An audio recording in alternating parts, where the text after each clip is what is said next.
வணக்கம் தலைவா, அனைவருக்கும் இனிய வணக்கம்.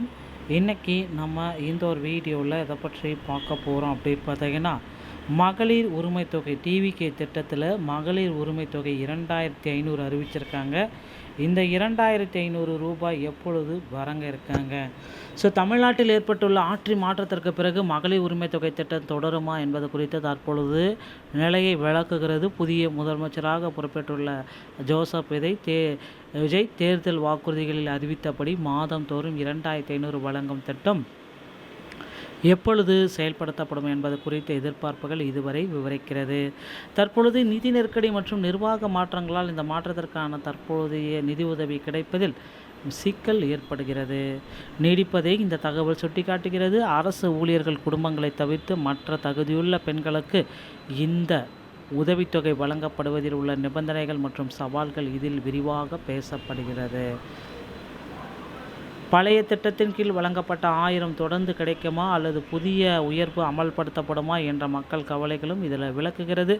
இறுதியாக முன்னாள் முதலமைச்சர் ஸ்டாலின் இந்த திட்டத்தை தடையின்றி தொடர வலியுறுத்த செய்தியுடன் அரசாங்கத்தின் அடுத்த கட்ட அறிவிப்பை நடத்தும் அப்படின்னு சொல்லியிருக்காரு. ஸோ அடுத்த கட்ட அறிவிப்புக்காக மக்கள் வெயிட் பண்ணிட்டு இருக்காங்க. என்ன அடுத்த கட்டத்தில் நிகழும் அப்படின்றது தான் இந்த வீடியோவில் நம்ம பார்க்கலாம். ஸோ வீடியோவை முழுசாக பார்க்குறதுக்கு முன்னாடி ஸ்கிப் பண்ணாமல் பாருங்கள், அப்போ தான் என்ன சொல்ல வரேன்றது உங்களுக்கு புரியும். மதிப்புமிகு மகளிர் உரிமை திட்டம் 2500 உரிமை தொகை. ஸோ இந்த உமன்ஸ்க்காகவே இதை கொடுத்துருக்காங்க. திட்டத்தின் முக்கிய அம்சங்கள் மற்றும் தகுதிகள் அப்படின்னு நம்ம பார்க்குறப்ப 2500 மதிப்புமிகு மகளிர் திட்டம் 60 வயது வரை உள்ள அனைத்து தகுதியுள்ள குடும்ப தலைவிகளுக்கும் மாதந்தோறும் 2500 உரிமை தொகை வழங்கப்படும். யாருக்கு கிடைக்காது? மாநில மற்றும் மத்திய அரசு ஊழியர்களாக இருக்கும் குடும்பங்களுக்கு இந்த திட்டத்தின் கீழ் நிதி உதவி வழங்கப்பட மாட்டாது.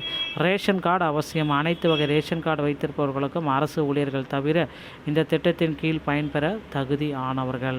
தற்பொழுதைய நிலவரம் பணம் எப்பொழுது வரும்? ஜூன் 15ஆம் தேதி இதற்கான எதிர்பார்ப்பு. வழக்கமாக ஒவ்வொரு மாதமும் 15ஆம் தேதி பணம் வர வைக்கப்படும் நிலையில் இந்த மாதம் 15ஆம் தேதிக்கு பிறகே தெளிவான முடிவுகள் எட்டப்படும். நிதி விடுவிப்பதில் தாமதம். புதிய அரசு பதவியேற்றதால் ஏற்பட்ட நிர்வாக மாற்றங்கள் மற்றும் அதிகாரப்பூர்வ ஒப்புதல்கள் பெற வேண்டியிருப்பதால் நிதி விடுவிப்பதில் காலதாமதம் ஏற்பட்டுள்ளது.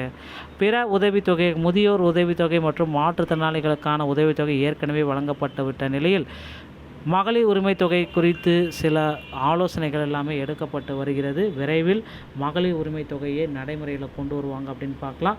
அரசியல் மற்றும் நிர்வாக சூழல்கள் அனைத்துமே இந்த மகளிர் உரிமை திட்டத்தில் கொண்டு வந்திருக்காங்க. முன்னாள் முதலமைச்சருடைய கோரிக்கை 2500 வழங்க முடியாவிட்டாலும் ஏற்கனவே வழங்கப்பட்டு வந்த 1000 தொகையாவது தடையின்றி வழங்க வேண்டும் என முதல்வர் ஸ்டாலின் கடிதம் எழுதியுள்ளார்.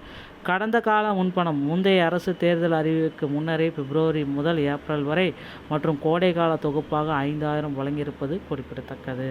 அரசு ஆலோசகர்களுடன் ஆலோசனை பண்ணிட்டு இருக்காங்க. முதலமைச்சர் அவர்களின் நிதி நிலை குறித்து ஆலோசகர்களுடன் விவாதித்து 1000 அல்லது 2500 வழங்குவதில் குறித்த விவரங்கள் அதிகாரப்பூர்வ அறிவிப்பு வரும் வரை வெயிட் பண்ணலாம். ஸோ இன்னும் ஒரு சில தினங்களில் 2500 ரூபாய் வழங்குறதுக்கு உண்டான ஒரு அறிவிப்பு வரும். கண்டிப்பாக பார்த்தீங்கன்னா அரசு ஊழியர்களை தவிர மீதி எல்லாத்துக்குமே பார்த்தீங்கன்னா 2500 வழங்க ரெடியாக இருக்காங்க. ஸோ இந்த தொகையை பெறணுன்னா உங்கள் அருகாமையில் இருக்கிற இசேவை மையத்தை அணுகி இப்போ நீங்கள் விண்ணப்பிச்சுக்கலாம். ஸோ கண்டிப்பாக அனைவருக்குமே இந்த 2500 தொகை உங்கள் அக்கௌண்ட்டில் வர வைக்க போகிறாங்க.